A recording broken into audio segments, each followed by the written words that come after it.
Hello everyone, welcome to momentary. இன்னைக்கு நம்ம வீடியோல பேபியோட கிஃப்ட் செட்டை பத்தி பார்க்க போறோம். உங்க ஃபேமிலிக்கோ உங்க ஃப்ரெண்ட்ஸ்க்கோ குழந்தை பிறந்திருக்கா, அவங்களுக்கு என்ன கிஃப்ட் பண்ணலாம்னு கன்ஃபியூஸா இருக்கிறீங்களா?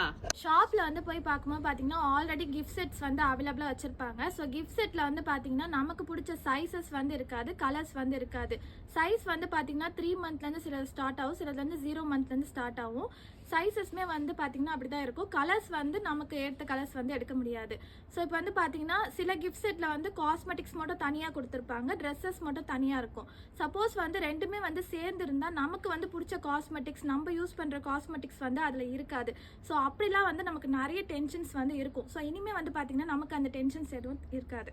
ஸோ உங்களுக்கு பிடிச்ச மாதிரியே வந்து பாப்பாவோட ட்ரெஸ்ஸஸாக இருந்தாலும் சரி, இல்லை பாப்பா பிராண்ட் காஸ்மெட்டிக்ஸ் நீங்கள் என்ன யூஸ் பண்ணுறீங்களோ அது கூட நீங்களே சூஸ் பண்ணிக்கலாம். இல்லை பாப்பாவுக்கும் மதருக்கும் வேணும்னா கூட நம்ம தனித்தனியாகவும் எடுத்து கூட உங்கள் பட்ஜெட்டுக்கு ஏற்ற மாதிரி உங்கள் கிஃப்ட் செட்டை வந்து நீங்களே கஸ்டமைஸ் பண்ணிக்கலாம்.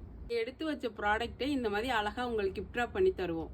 ஸோ நம்ம ஷாப்க்கு வந்து நீங்கள் விசிட் பண்ணி பாருங்கள். ஸோ இந்த மாதிரி கிஃப்ட் செட் எல்லாமே வந்து பார்த்தீங்கன்னா நம்மளே வந்து கஸ்டமைஸ் பண்ணி கொடுக்குறோம். ஸோ உங்களுக்கு பிடிச்ச மாதிரி உங்களோட பட்ஜெட்க்கு ஏற்ற மாதிரி வந்து பார்த்தீங்கன்னா கிஃப்ட் செட்ஸ் வந்து நாங்கள் வந்து உங்களுக்கு கிஃப்ட் ரேப் பண்ணி ஸோ இந்த மாதிரி வந்து கிஃப்ட் செட் கொடுத்துட்ருக்கோம். ஸோ நம்ம மறக்காமல் நம்ம ஷாப் வந்து விசிட் பண்ணுங்கள். தேங்க்யூ.